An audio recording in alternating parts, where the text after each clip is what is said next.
사울은 블레셋과의 전투에서 이제 죽습니다. 그의 아들 요나단도 함께 죽지요.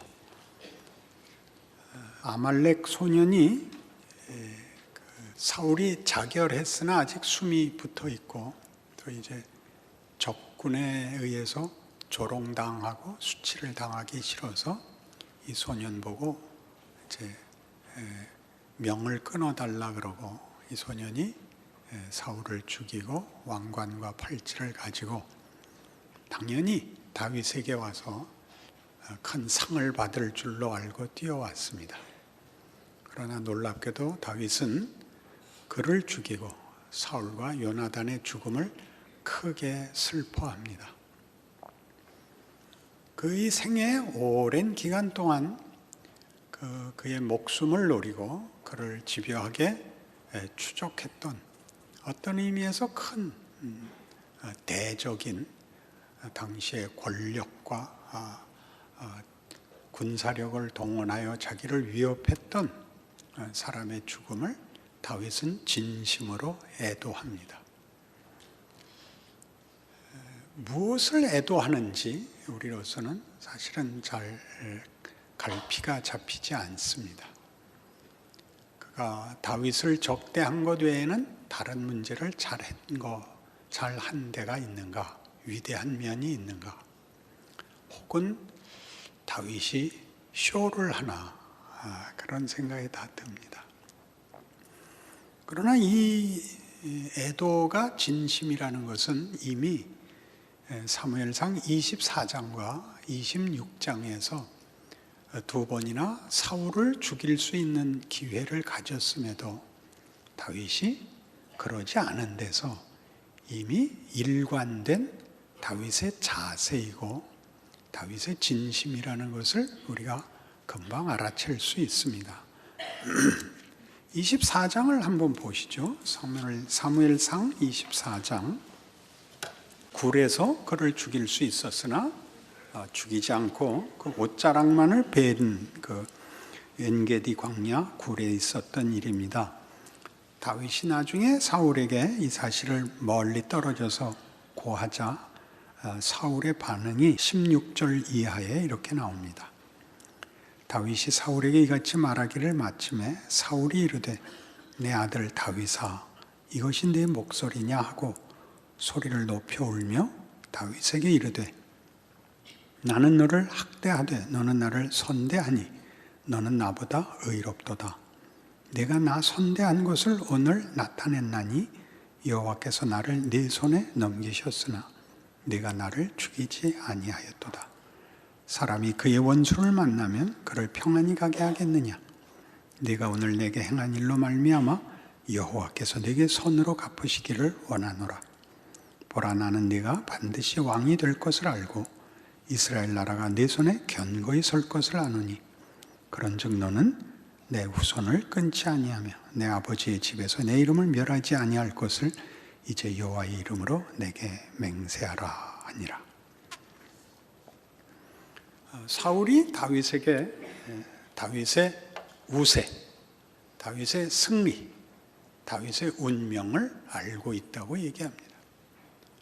그리고 그렇게 승리했을 때 내 자손들을 부디 은혜로 대해달라고 얘기합니다. 보통 실력으로 이 내용을 읽으면 당연히 이 질문이 나옵니다. 다윗이 잘하고 있고 하나님이 다윗 편을 드는 것을 알고 있고 자기가 망할 것을 알고 있고 자기 자식들을 다윗에게 은혜로 대해줄 것을 구할 수 있다면 왜 하나님 앞에 회개는 하지 않는가? 이 생각이 당연히 들죠. 자기 잘못을 몰라서 회개를 못하고 하나님을 붙들어야 한다는 것을 몰라서 회개를 못하는 것이지 알고서는 왜 안 했을까? 이게 우리들이 가지는 이제 신앙적 생각입니다. 그러나 기억할 것은 다윗과 사울의 이 사무엘서에서의 그 본문 성경이 가르치고 싶은 것은 선택의 문제가 아닙니다. 신앙을 선택하고 회개를 선택하고 못하고, 사울은 회개도 신앙도 거부했고 다윗은 그 신앙과 순종을 선택한 사람으로 대조되고 있지 않습니다. 우리는 욥기에서 욥을 읽는 문제의 가장 큰 오해가 세 친구들이 하는 지적이 다 옳다는 사실 때문에 욥기를 읽는데 어려움을 겪고 있습니다. 도대체 욥은 뭘 잘했고 또 뭘 못했는가? 그는 왜 고난을 받는가 하는 문제가 미궁에 빠지게 됩니다. 욥기의 전제, 설정은 욥은 의로운 사람이다로 설정되어 있고, 또 하나 그는 죽을 수 없다로 전제되어 있습니다. 하나님이 욥에게 하실 일을 다 할 때까지 그는 죽을 수 없습니다. 앞에 재난을 당하고 여러 장에 걸쳐서 욥이 죽기를 원하지만 그는 죽을 수 없습니다. 우리와 형편이 비슷합니다. 그러니 욥의 친구들이 하는 얘기는 다 맞지만 욥의 경우에는 맞지 않습니다. 욥은 그 친구들이 얘기하는 인과응보, 심는 대로 거두는 것, 거기 그 원리보다 더 높은 경우에 속해 있는 것입니다. 하나님이 그를 우리가 알고 있는 질서, 우리가 알고 있는 인과관계보다 큰 창조와 하나님의 지혜와 능력의 차원으로 끌어올려서 욥에게 가르치려는 것은 그것보다 큰 은혜의 세계, 초월의 세계, 하나님이 궁극적으로 목적하시는 영광의 자리를 보이는 것입니다. 마찬가지로 다윗과 사울은 각각이 어떻게 자신의 인생을 믿음으로 순종했냐 안 했냐라는 선택의 문제로 대조되는 것이 아니라, 사울은 사무엘상 15장에서 이미 본 바와 같이 하나님의 명령을 순종치 않고 거부함으로써 순종을 거부한 자의 몰락이 아니라 하나님으로부터 은혜의 통로를 거부하여 은혜를 입지 못한, 하나님으로부터 오는 모든 필요를 스스로 거부했기 때문에 홀로 살아야 되는 사람의 운명을 보여주고 있습니다. 그는 하나님을 믿지 않았어. 다윗은 믿었어. 이 얘기는 언제나 옳지만 그게 무슨 현실로 나타나는가는 보통 틀립니다. 순종을 거부해서 죽는 것이 아니라 명령불복종으로 죽는 게 아니라, 하나님이 없으면 그가 가진 모든 최선, 그가 가진 현실이 다 말라 죽고 헛되다를 증명하는 자로 서 있고, 다윗은 계속적으로 하나님으로부터 생명, 지혜, 은혜를 받습니다. 그래서 다윗이 잘하는 것은 그가 잘났다라는 것으로 가야 될 문제가 아니라, 그 경우에 사울이 하는 반응과 다윗이 하는 반응의 차이는 어디로부터 기인하는가 하는 것이죠. 한쪽은 불순종하고 한쪽은 순종했다라고 이렇게 막막한 단어를 쓰지 마시고, 모든 선한 일, 가치 있는 일, 명예로운 일들은 하나님만이 만들고 주실 수 있고 유지하고 채울 수 있다를 대조하고 있는 것입니다. 그런 얼굴을 하고 계시면 어떡합니까? 사울같이 되지 말아야지는 하나님 없으면 다 이렇게 될 수밖에 없구나. 벌을 받는 게 아닙니다. 그보다 더 큰 피할 수 없는 운명에 붙잡히는 것입니다. 그 끝이 사망일 수밖에 없습니다. 은혜를 입으면 가면 갈수록 더 그 생명이 아름답고 풍성하고 영광되게 된다. 다윗은 자기 실력이 아니라 그것은 하나님으로부터 온 것임을 여기 증언하고 있습니다. 그런 차원에서 오늘 우리 본문에서 보는 다윗이 사울의 죽음을 애도하는 것은, 다윗은 자기의 왕권을 우리 세상에서 보는 바와 같이 그 경쟁자를 꺾음으로써 얻는 자리에 있지 않은 것을 증언하고 있는 것입니다. 세상은 경쟁자와 함께 나눌 수는 없습니다. 경쟁자를 꺾어야 그 권력이, 지위가 자기 것이 됩니다. 그러나 다윗은 그렇게 안 합니다. 그는 사울을 죽일 수 있을 때에도 주변에서 다 저를 죽여야 됩니다. 당신이 하나님 앞에 왕을 위임받았으니 죽여서 당연히 왕권을 획득하십시오. 거절합니다. 그러니까 다윗은 왕권을 권력과 폭력으로 보지 않고 왕다움으로 이해하고 있는 것입니다. 그의 위대함 말고 하나님이 왕권을 준다는 것. 우리 신약 성도들에게 왕 같은 제사장이라 그러면 우리가 권력을 가지는 것이 아니라 권위를 가지며 실력을 가지며 내용을 가지는 것을 말하고 있습니다. 그것이 성경이 하고 싶은 이야기입니다. 우리가 좀 알기 쉽게 이해하기 위해서 사도행전 3장으로 가보십시다. 사도행전 3장 1절. 제9시 기도 시간에 베드로와 요한이 성전에 올라갈새 나면서 못 걷게 된 이를 사람들이 메고 오니, 이는 성전에 들어가는 사람들에게 구걸하기 위하여 날마다 미문이라는 성전문에 도는 자라. 그가 베드로와 요한이 성전에 들어가려 함을 보고 구걸하거늘 베드로가 요한과 더불어 주목하여 이르되 우리를 보라 하니, 그가 그들에게서 무엇을 얻을까 하여 바라보거늘 베드로가 이르되 은과 금은 내게 없거니와 내게 있는 이것을 네게 주노니 나사렛 예수 그리스도의 이름으로 일어나 걸으라고 오른손을 잡아 일으키니 발과 발목이 곧 힘을 얻고 뛰어서서 걸으며 그들과 함께 성들의 성전으로 들어가면서 걷기도 하고 뛰기도 하며 하나님을 찬송하더라. 이렇게 되어 있습니다. 오순절 성령 강림 이후에 권능을 받은 사도들이 이제 그 첫 번째 일으킨 커다란 기적의 사건입니다. 안전뱅이를 일으키지요. 온 예루살렘 성이 시끄러워집니다. 그 구걸하는 이에게 한 이 말은 굉장히 중요하죠. 은과 금은 내게 없거니와 내게 있는 것으로 내게 주노니 곧 나사렛 예수의 이름으로 일어나 걸으라. 이렇게 됩니다. 우리는 이걸 조금 너무 간단하게 생각합니다. 이 말씀이 사실이며 이 사건도 사실이며 오늘날에도 반복해서 얼마든지 일어나는 일이기도 합니다. 그러나 이 나사렛 예수의 이름으로 라는 것은 그 다음에 지금 여기서 쓴 예수 이름으로 라는 말만 붙이면 뭐가 되는 이런 식으로만 이해하지 마시고 보다 중요한 내용이 하나 빠져 있는 것이 4장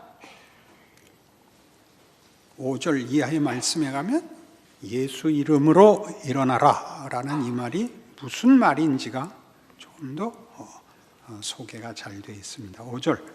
이튿날 관리들과 장로들과 서기관들이 예루살렘에 모였는데 대제사장 안나스와 가야바와 요한과 알렉산더와 및 대제사장의 문중이 다 참여하여 사도들을 가운데 세우고 묻되 너희가 무슨 권세와 누구의 이름으로 이 일을 행하였느냐.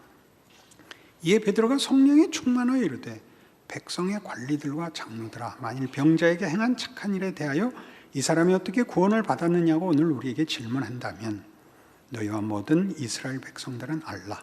너희가 십자가에 못 박고 하나님이 죽은 자 가운데서 살리신 나사렛 예수 그리스도의 이름으로 이 사람이 건강하게 되어 너희 앞에 섰느니라. 이 예수는 너희 건축자들의 버린 돌로서 진모퉁이의 머릿돌이 되었느니라. 다른 이로서는 구원을 받을 수 없나니 천하 사람 중에 구원을 받을 만한 다른 이름을 우리에게 주신 일이 없음이라 하였더라. 예수 외에 구원 얻을 다른 이름이 없다. 이 말씀이 우리에게 어떻게 각인되어 있느냐 하면 나는 예수 믿어서 천국 가고 너는 안 믿어서 지옥 간다. 이렇게 배타적 이분법이 되고 말았습니다. 이것은 진리의 한 면이지만 그 한 면이 전부가 되는 바람에 더 중요한 내용이 감춰지고 있습니다. 이렇게 대조되고 있죠. 너희는 메시아를 죽였으나 그 죽은 메시아는 이 안전뱅이를 일으켰다. 세상은 죽이자고 덤비지만 예수는 살리자고 왔다. 이렇게 대조되는 것입니다. 예수 이름 외에 다른 이로서는 구원을 얻을 이름이 없다. 우리 인간 세상에서 모든 존재하는 것들은 할 수 있는 최고의 선이 죽이는 것이다. 죽는 것이고 죽이는 것이다. 이 예수만이 죽음을 뒤집고 용서하고 회복하고 살릴 수 있는 분이다. 이게 예수 이름 외에 다른 이름이 없다는 뜻입니다. 나는 믿었고 너는 안 믿었으니까 저주를 받아라. 이런 얘기 안 하는 것입니다. 그래 본 적이 없다 이거죠. 여러분 요한복음 3장 16절을 외우시죠? 한번 외워볼까요? 하나님이 세상을 이처럼 사랑하사 독생자를 주셨으니 이는 저를 믿는 자마다 멸망치 않고 영생을 얻게 하려 하심이라. 17절도 외워볼까요? 그 아들을 세상에 주심은 세상을 심판하려 하심이 아니요 저를 인하여 영생을 얻게 하려 하심이라입니다. 예수는 시험을 위해서 보내지지 않습니다. 패를 가르라고 보내지지 않습니다. 구원을 위하여 보내집니다.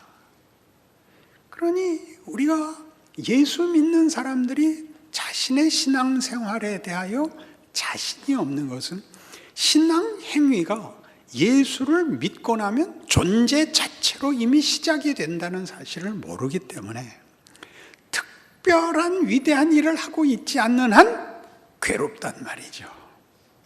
하다못해 하루에 성경 10장 있고 기도 1시간은 해야겠는데 그것도 못하고 그렇다고 선교사로 나가지도 못하고 무슨 가서 순교를 할 수도 없는 노릇이고 그러니 나는 뭔가 싶다 말이죠.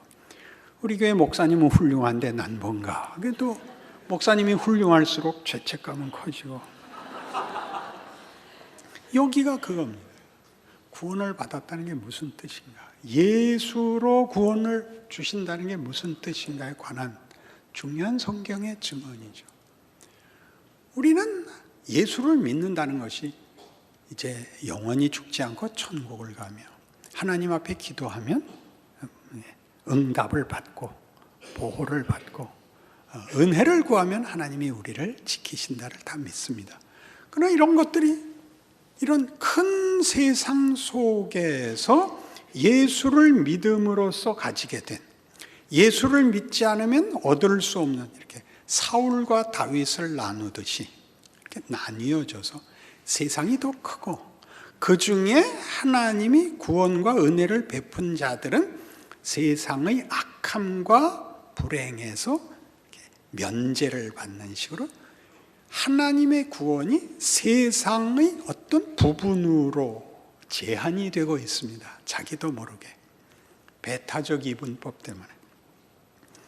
그러나 더 크게 생각하십시오. 기독교란 어떤 것이냐면 보이는 세상이 전부가 아니고 자연의 질서가 궁극적 질서가 아니라 그보다 큰 질서가 있죠. 창조. 이 모든 것을 만드신 하나님이 있죠. 하나님을 창조주라고 믿으면 존재하는 모든 것이 하나님의 통치 밖에 있는 것은 있을 수가 없는 것입니다. 기독교 신앙을 갖는다는 것은 보이는 세계와 보이는 질서와 보이는 조건과 결과가 전부가 아니라는 겁니다. 기독교에 들어오면 뭐가 있죠? 은혜가 있잖아요. 회복이 있잖아요. 기적이 있잖아요. 세상 질서보다 큰 것들이 있는데 당연한 일이죠. 창조주가 세상 위에 있으니까. 그리고 그분이 이 타락한 세상, 하나님을 거역한 부패한 이 세상을 구원하시기로 했습니다. 그래서 그의 아들을 보내십니다. 그러니까 우리가 조금 전에 외운 요한복음 3장 16절은 하나님의 의도입니다. 하나님의 의지입니다. 그러니까 모든 기독교인들이 가져야 할 생각은 이 궁극적 권위와 주인이 세상을 회복하며 복을 주시기를 원하며 구원하시기를 원한다 라는 그 의도에 마땅한 생각과 자세를 가져야죠. 하나님을 거부하고 반대하고 하는 것들을 쳐 없애는 것이 구원이 아니라 그들을 회복하려고 하는 것이 하나님의 의도다. 우리가 묻죠. 히틀러는 어떻게 됩니까? 그건 모릅니다. 그 유명한 사람들의 점잖은 말 중엔 이런 게 있습니다. 그를 지옥 갔다 그러진 말자. 그러나 천국에 같이 있기도 싫다. 거긴 우리가 모르는 겁니다. 하나님이 이런 의도를 갖고 있다가 큰 틀입니다. 모두를 구원하자는 게 큰 틀이다. 그러니 우리도 죄인이었고 우리도 은혜로 구원을 얻었다. 저들은 믿지 않는다. 어떻게 되는 거냐? 모른다. 우리는 그들에 대하여 오늘 본문에서 보는 바와 같이 미운 소리 안 한다. 그건 우리가 할 소리가 아니다. 왜?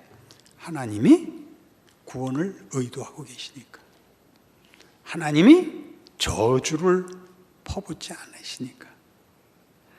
하나님이 우리에게 복 주시기를 기뻐하시니까 우리도 그리하기로 합니다. 그래서 이 예수 외에 다른 이름을 주신 적이 없다는 것은 결국 이 세상이 궁극적 권세도 아니면 세상이 만들 수 없는 방법으로, 그렇죠? 예수를 십자가에 못 박은 세상, 세상의 정체가 드러난 데가 십자가죠. 그리고 거기서 하나님이 구원을 완성하셨다는 사실에 우리는 놀라는 겁니다. 우리가 최악의 결정을 한 자리, 최악의 행사를 한 자리, 거기에서 구원이 완성된다는 것은 우리로 하여금 입을 다물게 합니다. 우리는 누구를 쳐서, 정죄해서, 꺾어서 자신의 안심과 자랑으로 삼을 이유가 없습니다. 멋지게 구셔야 됩니다.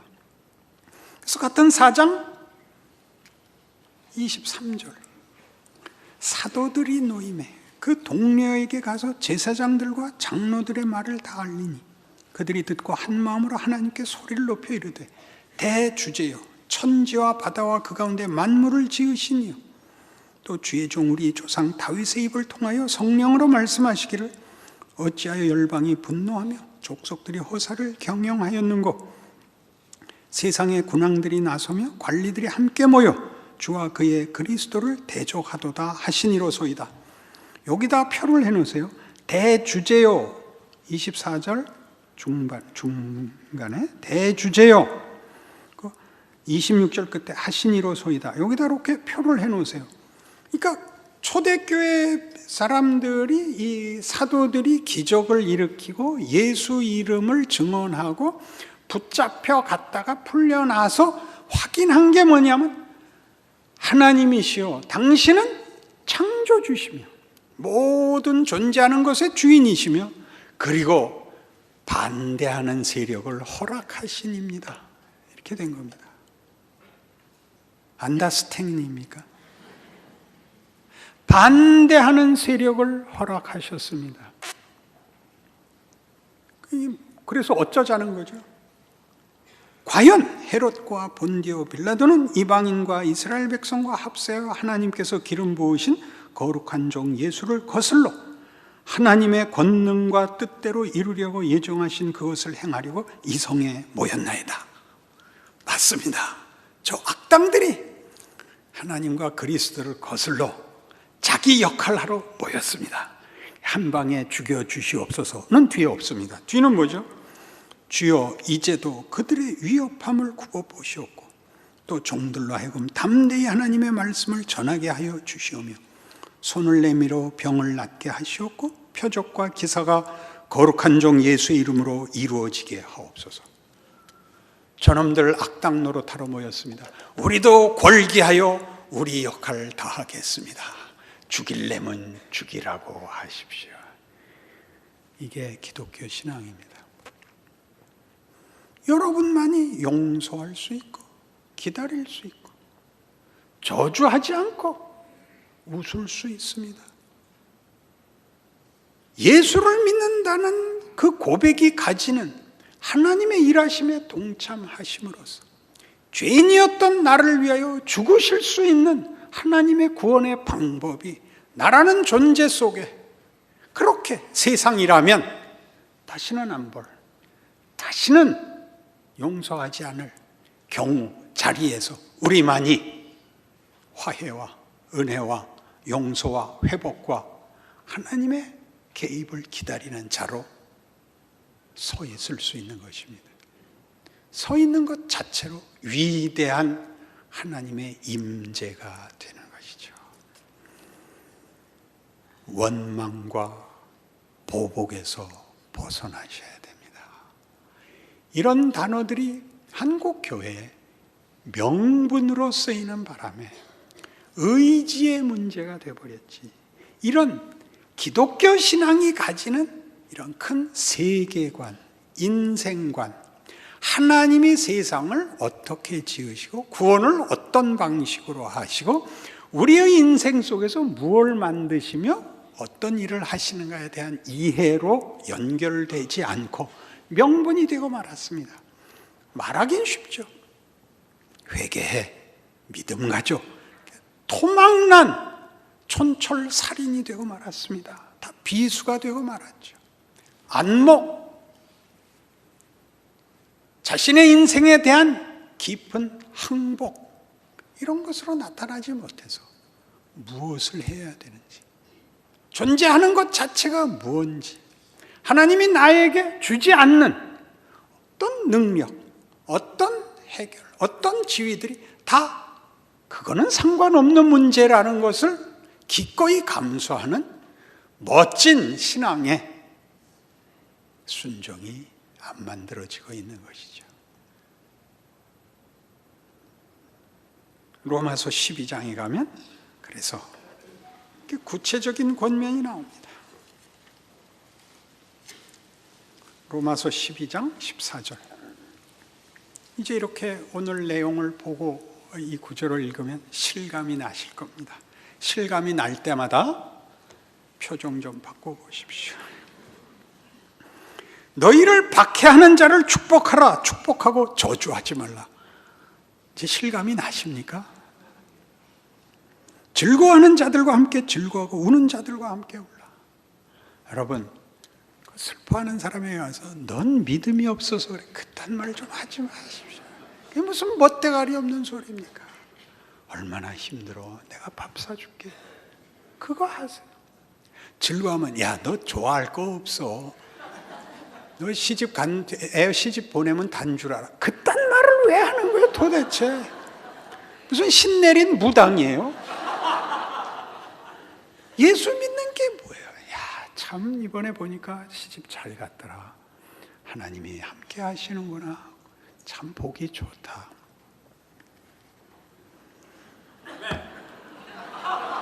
이어 나오는 말 보실래요? 서로 마음을 같이하며 높은 데 마음을 두지 말고 도리어 낮은 데 처하며 스스로 지혜 있는 채 하지 말라. 세상 다 아는 것 같이 얘기하지 말라고요. 학교 들어가면 단 줄 알아? 공부하는 게 얼마나 힘든지 그러지 말라고요. 그건 악당들이 하게 놔두라고요. 좋은 말 하라고요. 알아들었어요? 해야 할 때 해야 될 거예요. 아무에게도 악을 악으로 갚지 말고 모든 사람 앞에서 선한 일을 도모하라. 할 수 있거든 너희로서는 모든 사람과 더불어 화목하라. 내 사랑하는 자들아, 너희가 친히 원수를 갚지 말고 하나님의 진노하심에 맡기라. 기록되었으되 원수 갚는 것이 내게 있으니 내가 갚으리라고 주께서 말씀하시니라. 네 원수가 줄이거든 먹이고 목마르거든 마시게 하라. 그리함으로 네가 숯불을 그 머리에 쌓아놓으리라. 악에게 지지 말고 선으로 악을 이기라.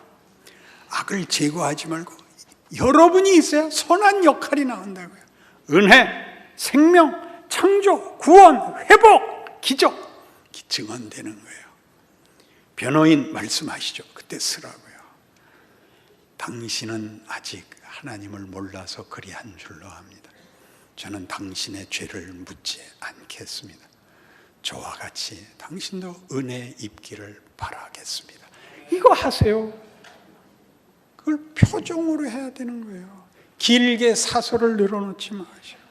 시도 때도 없이 본문을 얘기하는 거를 설교한다 그래요. 그거 하지 마시고 삶을 살고 교제를 하며 책임을 맡으며 위대한 하나님의 임재가 되는 인생을 살아내십시오. 기도하십시다. 하나님 아버지 은혜를 감사합니다. 예수를 믿는다는 것이 갖는 위대함과 그 신비를 확인했습니다. 우리는 축복하며 용서하며 기다리며 좋은 말하고 살겠습니다. 우리를 시험하는 악한 무리와 거스르는 대적자들을 만났을 때 우리의 역할 감당하는 믿음의 승리를 주시옵소서. 우리에게 허락된 진실한 성육신의 자신의 인생을 살아가게 하옵소서. 예수님 이름으로 기도합니다.